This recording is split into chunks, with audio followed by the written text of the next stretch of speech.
E atenção, número de casos suspeitos em Marília sobe para 20 suspeitos. Maioria contraiu a doença fora do país, principalmente na Europa. E atenção, a maioria também com menos de 50 anos de idade. E atenção, bispo diocesano de Marília, Dom Luiz Antônio Cipollini, acaba de decretar a suspensão de todas as missas públicas no território da Diocese de Marília, em torno de 60 municípios, eu acho que é isso, 60 paróquias.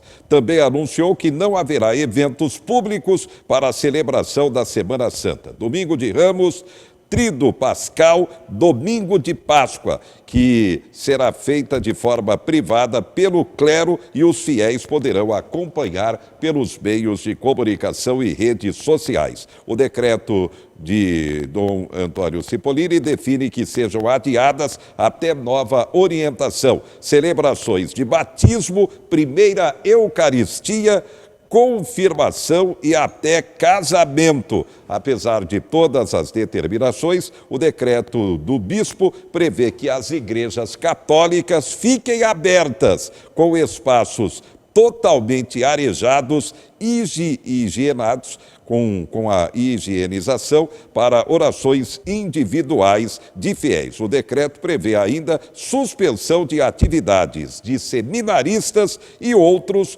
compromissos. Doutor de Lariga, está aí a determinação do bispo diocesano de Marília para toda a área da Diocese de Marília, Marília e região. Senhora Avalia.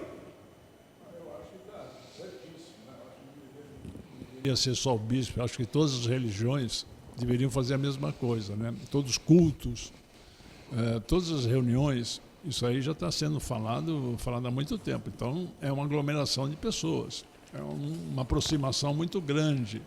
Se alguém tossir, se alguém espirrar um próximo do outro, grande chance de contaminar, se tiver. Eu vejo muito assim, olha, é um momento de muita cautela, muito cuidado. Provavelmente nós vamos ter esse surto. Zé Henrique, você acabou de falar que no início do programa que a Marília tinha 15 casos, você recebe um outro agora que está 20. 20 suspeitos e chega mais uma informação. Está aqui, São Paulo tem a 4ª morte confirmada pelo coronavírus. É mais uma então. Então, esses 15 casos, existe um grupo que, dentro da Secretaria de Saúde do município, que monitora todos os hospitais, todos os pronto-socorros, todas as UPAs, a UBS. Então, é um dado que eles têm diariamente. Então, o primeiro dado que sai é meio-dia.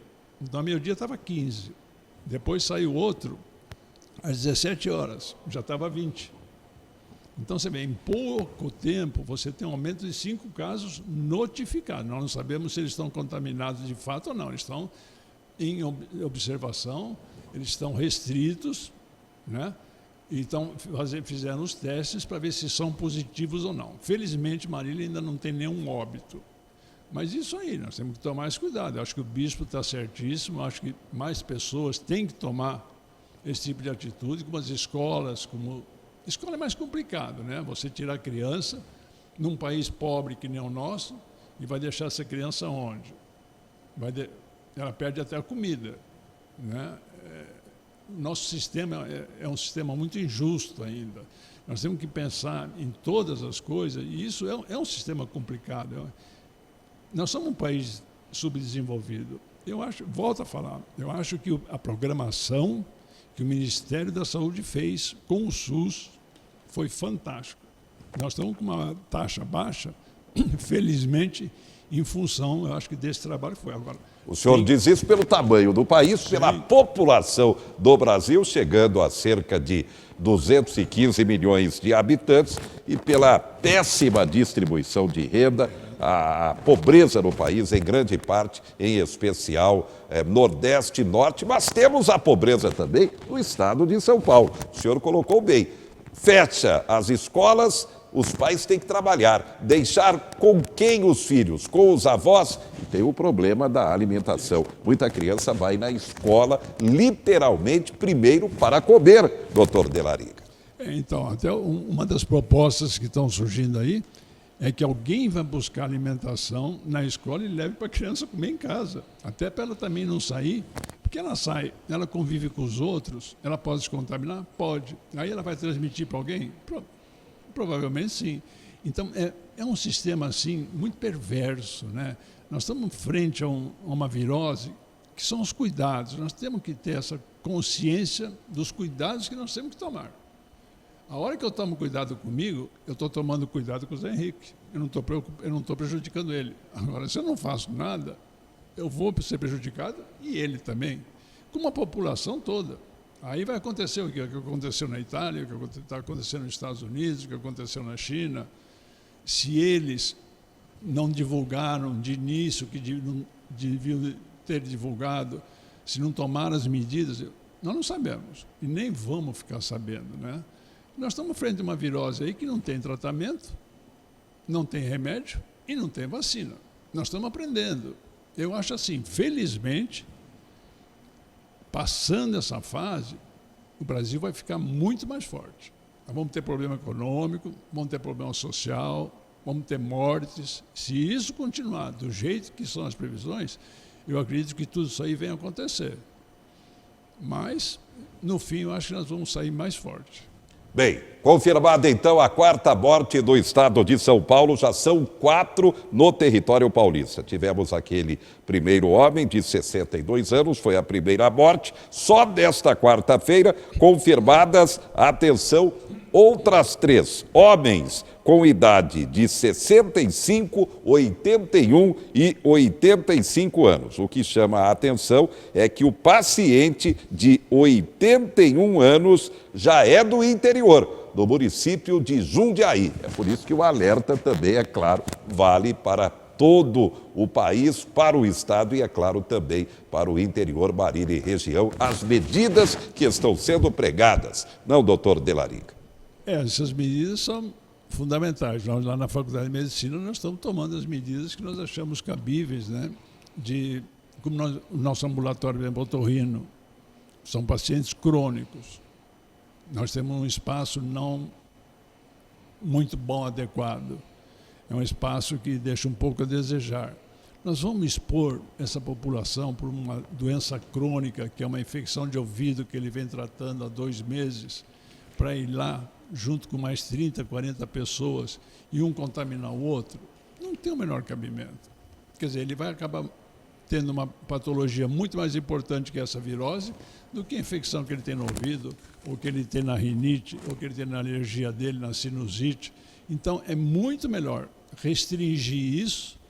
É lógico, nós temos que ficar com urgência e emergência, não se pode parar nunca, isso aí é fundamental, tem que dar assistência para esse pessoal, mas tem que ter a contrapartida. Voltamos sempre no mesmo ponto. Não adianta desespero, não adianta querer sair correndo por qualquer coisinha. Como é que se trata a virose? Vamos esquecer essa. Uma virose comum. É analgésico, observa 3, 4, 5 dias, que é o ciclo que esse vírus vai ter, até 7 dias. É analgésico, hidratar e alimentar. Hoje, para essa virose aí, já tem artigos, já tem trabalho mostrando que o ibuprofeno é contraindicado. Exato. Ele piora essa virose. Então, toma cuidado com esse tipo de analgésico, antitérmico também, tá? Porque ele tem um efeito anti-inflamatório. Na realidade, ele funciona como anti-inflamatório. E os anti-inflamatórios estão contraindicados nesse tipo de virose. Então, tem que tomar as medidas de acordo com o que a evolução mostra que é o ideal para atender o povo, para atender a população, em benefício de todos. Não só da população, como nosso também, da minha família, dos meus filhos, dos meus netos, todo mundo. Eu tenho que tomar esse cuidado. Se eu tiver que sair, eu vou pôr minha máscara, eu vou no supermercado. Se eu chegar lá e tiver muita gente, eu vou embora. Eu não vou lá enfrentar a fila. Eu não preciso ali na hora comprar. Eu posso voltar mais tarde, num momento que esteja mais calmo, com menos gente. Corre-se menos risco. É muita questão de bom senso. Então, você vê fila em supermercado, 3, 4 carrinhos lotados, está começando a faltar produtos nas gôndolas. Para que isso? Nós não estamos em guerra. Nós estamos passando por uma fase chata, uma fase difícil, uma fase problemática, que tem que ter o bom senso. Bem, o senhor é o médico otorrino. No seu consultório, nesta semana, a procura já aumentou, já que há entre os sintomas exatamente a questão de resfriado, nariz, garganta, doutor Delariga? Essa semana teve assim casos que a gente vê que não haveria, se fosse uma outra época, eu acredito até pessoalmente que não teria ido ao consultório. Teria esperado mais, teria talvez até tratado numa farmácia. Não que eu estou falando que a farmácia está fazendo errado. Longe de mim falar isso. Mas teria até tratado numa farmácia. Mas com essa preocupação, com tudo esse drama que está acontecendo, apareceu no consultório. Você examina, não tem nada, isso aqui provavelmente é uma virose. Vá para casa, não saia, fica dentro de casa, certo? Fica lá na sua quarentena, remédio é só esse e ponto final. Isso aí eu tive. Essa semana, pelo menos uns 3, 4 até hoje, apareceram com sintomas assim que era bem tipo gripal, tipo viral mesmo.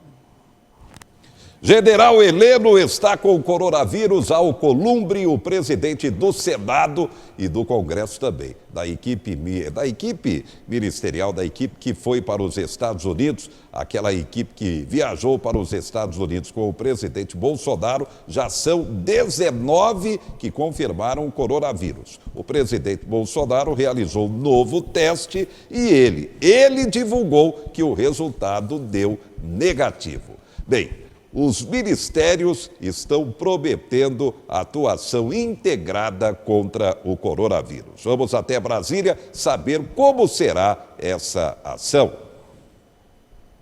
O que cria esse comitê foi publicado ontem à noite em edição extra do Diário Oficial da União. E ele é composto por mais de 15 ministérios e outros órgãos federais, como a Anvisa, o BNDES e também o Banco do Brasil e a Caixa Econômica Federal. O ministro-chefe da Casa Civil, Braga Neto, foi designado como coordenador e já convocou uma primeira reunião para esta manhã, às 10 horas da manhã, com os secretários executivos de todas essas pastas e órgãos para aí definir as rotinas e também os processos dentro do comitê. Pelo Twitter, o presidente Jair Bolsonaro informou que essa decisão de criar o comitê foi tomada ontem à tarde, após reunião interministerial. E que o objetivo, ele disse também, que é monitorar os efeitos da Covid-19 e também desenvolver mais ações de combate ao novo coronavírus. O presidente disse ainda que o governo está atento e que novas medidas devem ser tomadas. De acordo com o decreto, o colegiado vai atuar aí de forma integrada com outro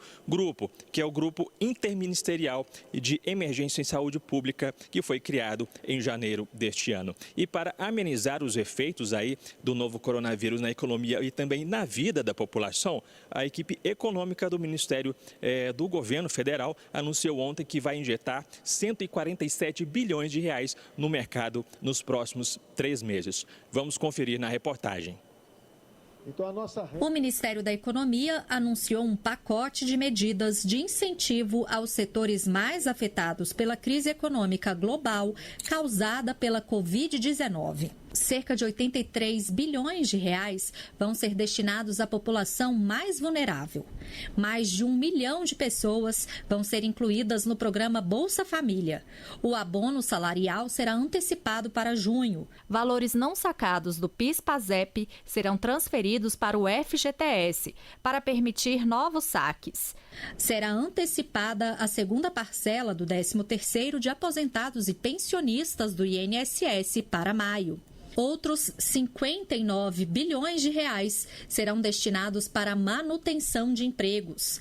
Empresas vão poder adiar por 3 meses o pagamento do FGTS e também o pagamento da parte da União do Simples Nacional pelo mesmo período. Mais de 5 bilhões de reais em crédito vão ser destinados para micro e pequenas empresas. Também haverá redução de 50% nas contribuições do Sistema S por 3 meses. Nós buscando, dentro dos limites que nós temos, o que nós podemos fazer para 2 prioridades. Idosos vulneráveis, né? E manutenção de emprego. Outros 4 bilhões e meio de reais vão ser destinados para o Sistema Único de Saúde para combater a pandemia. Os recursos virão do fundo do DPVAT, o seguro veicular obrigatório. Também vão ser reduzidas a zero as alíquotas de importação para medicamentos de uso médico hospitalar e haverá desoneração temporária de IPI, o Imposto de Produtos Industrializados, para bens produzidos no país e que sejam necessários no combate à doença. Nós vamos lutar para botar o país de volta no trilho. Fomos golpeados no início do ano passado, reagimos. Sofremos um golpe mais forte ainda agora, do ponto de vista de saúde pública. Uma ameaça muito maior, só que nós temos capacidade de reagir e vamos reagir. Tá aí então, vamos esperar na prática o que irá acontecer. Atenção, a manchete que vem da Folha de São Paulo: o governo vai permitir que empresas cortem jornada e salários pela metade devido ao coronavírus. O presidente Bolsonaro vai permitir que empresas cortem pela metade jornada e salários de trabalhadores em meio ao avanço da crise do coronavírus. A iniciativa deverá ser encaminhada ao Congresso Nacional. Lembrando que o presidente mandou para o Congresso também o pedido de calamidade pública. O Ministério da Economia afirma que a medida, que demanda negociação, é individual e visa preservar empregos. Agora, quem é que vai querer a redução salarial? Ninguém. Já vai estar difícil. E ainda diminuir pela metade salários, dificilmente, eu acho que isso não passa no Congresso Nacional. Ainda mais vai trombar com o presidente da Câmara, Rodrigo Maia, que já tem criticado a atuação do presidente Bolsonaro nessa questão. Agora, por que o governo não diminui de forma drástica a carga tributária para as empresas, para amenizar exatamente a contribuição tributária para que possam manter emprego e salário? É a pergunta que fica. Daqui a pouco, atenção, informalidade, trabalhadores informais, o governo promete pagar R$200 para que não entrem na linha de pobreza. Cai a taxa de juros, inclusive no consignado. E o doutor Delaringa irá dar mais dicas preventivas contra o coronavírus. A gente volta já já.